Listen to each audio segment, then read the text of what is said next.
This is the second video on computer awareness quiz, and this will be a 40-part video series on computer awareness where we will be discussing the basic fundamentals and concepts relating to computers, programs and related terminologies or terms. You will find these videos besides the respective GK Today quiz under computer awareness quiz section. So let's quickly get on with it. We'll be taking questions from the quiz and deal with the relative terminologies. The first one, in computing, one nibble is equal to what? Well, in computing, a nibble is a 4-bit aggregation or a half an octet. As a nibble contains 4 bits, there are 16 possible values. So a nibble corresponds to a single hexadecimal digit. Thus, it is often referred to as hexadigit or hexad. So that was a technical understanding of it. Let's understand it simply. Let's talk about bits. Bit refers to the smallest unit of information that can be stored in a machine, a basic unit of information used in computing and digital communication. So a single bit can hold 1 or 0. And therefore, a nibble is a collection of 4 such bits. The term has to do moreover with architecture, and specifically architecture bit widths, that is the size of it. So what is a computer architecture? Well, it is a set of rules and methods that defines its functionality. Now, you may have heard about 32-bit computers and 64-bit computers and operating systems and all. Now, you might be wondering, where can a 4-bit CPUs be used? Well, 4-bit CPUs continue to be used, usually as a part of microcontroller, and especially that too in a low-cost applications that require very minimal computing power. For example, coffee makers, infrared remote, and security alarms, etc. Which of the following is not the basic capability of a computer? The 5 basic functions of a computer include speed, accuracy, reliability, adaptability, and storage. Now, a computer cannot make predictions, at least by itself. It can only make assessments based on the data which is fed into it. So the answer is C. Which of the following is the basic function of a computer? Answer is all, as the computer is able to perform all these kind of operations. Which of the following stands for the input functions of the computer? Input, storage, processing, and output are 4 basic functions of the computer. Input basically stands for entering data or receiving or accepting information from outside sources. So answer is A. How are the 4 main components of a computer interconnected internally? A general purpose computer has 4 components like ALU, the control unit, the memory, and input-output devices. These parts are interconnected by a bus. And what are buses? Basically, these are connectors and are of 2 types, internal and external. Internal connects all internal components of a computer, whereas external, or also called as expansion bus, is made up of electronic pathways that connect the different external devices such as printers, webcam, hard drives, etc. And the most common is the USB, full form Universal Serial Bus. So a bus covers all related hardware components, example wires, optical fibers, plus software including communication protocols like File Transfer Protocol and HTTP, Hypertext Transfer Protocol. In each of the computer parts, there are many trillions of electrical circuits which can be turned on or off with the help of an electronic switch. How are these arranged? Each of the electrical circuit is arranged in a logic gates so that one of the circuits may control the other circuits. So you have got it that the answer is logic gate. But to understand logic gate, let's first understand an electrical circuit. We have seen that a computer uses binary numbers, zeros and ones. But what does it mean? The number 0 actually represents that it is switched off, and 1 represents that it is switched on, and these act as an inputs for the computer. Now imagine you want to light a bulb. If there are any breaks in the circuit, electricity will not flow and the circuit will not be completed. So therefore, now if you add a component to control the flow of electricity, it will act as a gate, allowing or disallowing the flow. So in case of computers, it is controlling the input-output or flow of information between various parts. And if this gate uses some kind of a logical operators like AND, OR, then this gate is a logic gate as it is using logics to open and close. These are the various kinds of logic gates.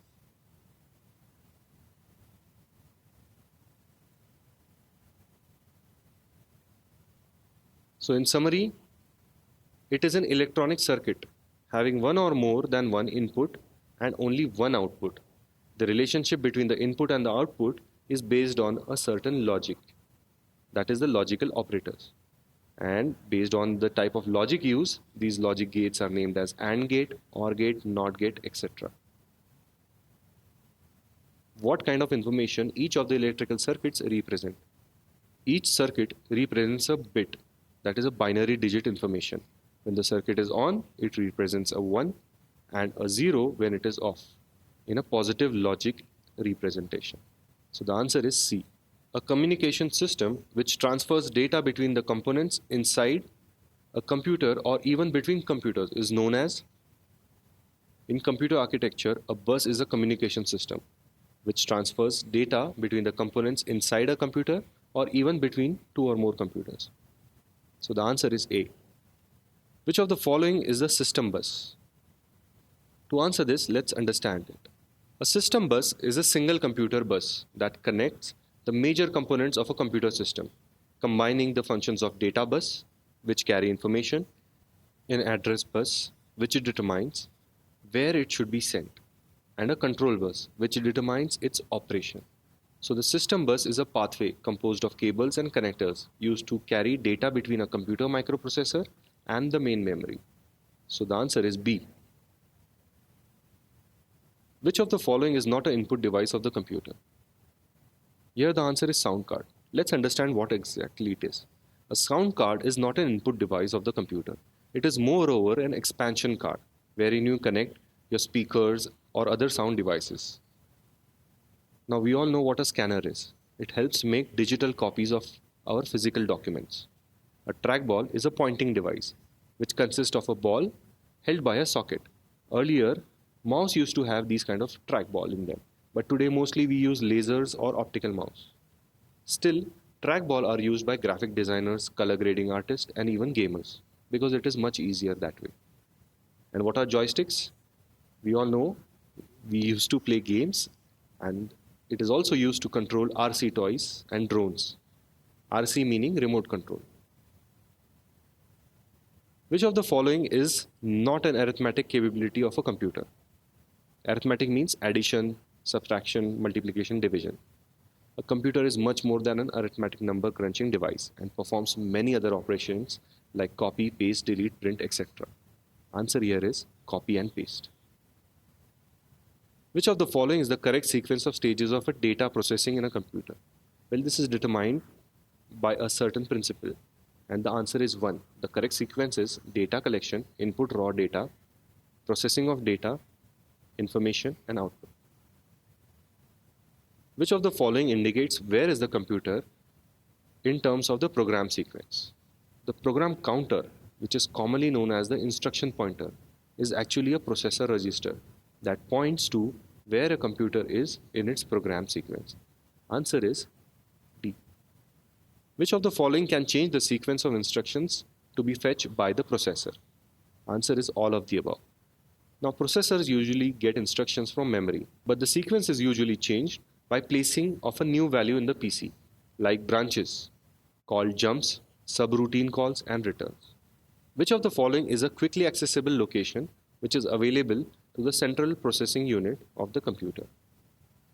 A processor register is a quickly accessible location which is available to a computer's CPU. Registers usually consist of a small amount of fast storage and may be read-only or write-only. So what are registers? The registers are temporary storage areas that hold data, keep track of instructions, and hold the location and results of these operations. Which of the following is a common property of a computer program? A highly common property of a computer program is a locality of reference. This basically refers to accessing of the same values repeatedly and frequently, holding these in registers for improvement of performance and reducing turnaround time. How are registers measured? Registers are normally measured by the number of bits they can hold, like an 8-bit register, a 32-bit register, etc. So 8-bit, 32-bit are the sizes of register in simple terms. So what are registers? Registers are used to quickly accept, store, transfer data and instructions that are being used immediately by the CPU. These registers are the top of the memory hierarchy and are the fastest way of the system to manipulate data. Some of the most commonly used registers are accumulators, known as AC, data register, DR, address register, program counter, memory data register, index register, memory buffer register, so on and so forth. Which of the following registers can hold both data and addresses? A general purpose register can hold both data and address. This means they are combined registers. Which of the following are related to finding information from the RAM? Full form of RAM is random access memory. Answer here is all of the above. A buffer, also called buffer memory, is a portion of a computer's memory that is set aside as a temporary holding place for data that is being sent to or received from an external device, such as hard drives, keyboards, or printer. Which of the following is a single integrated circuit on which a CPUs are typically constructed? CPUs are typically constructed on a single integrated circuit known as microprocessor. Answer is A. Which of the following includes logic operations? We have already seen this. Logic operations involve Boolean logic, AND, OR, XOR, and NOT. These are used for creating complicated conditional statements and processing Boolean logic. Answer is all of the above. Which of the following serve as both an input and output devices? Answer is all, because you can read as well as write information on it, and in certain cases can even boot your computer using any of these three. Booting means starting your computer. So your operating system will be loaded through them. Which of the following comprise an operating system? Answer is all. Windows is from Microsoft. Unix is a powerful and a popular multi-user and multitasking operating system for servers, desktops, and laptops. Linux is an open source operating system and is a freely distributable cross-platform operating system based on Unix that can be installed on PC, laptops, netbooks, mobile, tablet devices, video game consoles, servers, supercomputers, and more. Which of the following comprise commonly used assembly language? Answer is ARM. But let's understand what is exactly an assembly language. Assembly language is a low-level programming language, especially for microprocessors and other programmable devices. It is not just a single language, but rather a group of languages. Most popular are ARM, MIPS, and x86. ARM is used on lots of cell phones and many embedded systems. MIPS is popular on IBM CPUs and is found on systems such as Macs, some video game consoles, etc. etc. And x86 assembler is used on Intel PCs. What is COBOL? Well, COBOL stands for Common Business Oriented Language and is primarily used in business, finance, and administrative systems for companies and governments. What is BASIC? BASIC stands for Beginner's All-Purpose Symbolic Instruction Code. BASIC was an early programming language that is still among the simplest and most popular of programming languages. BASIC is used in many business applications and is still considered as a valid choice for a programming language. Then Python. It is an interpreted high-level general-purpose programming language created by Guido van Rossum and was first released in 1991. Which of the following is a text-based user interface? A text-based user interface is a command line interface. It is a text-based application and is one whose primary input and outputs are based on the text. For example, the one that you work on the BIOS, wherein you cannot use a mouse, but you have to type. GNOME is a free and open source desktop environment for Unix-like operating system. KDE is an international free software community developing free and open source softwares. That was all, and see you in the next one.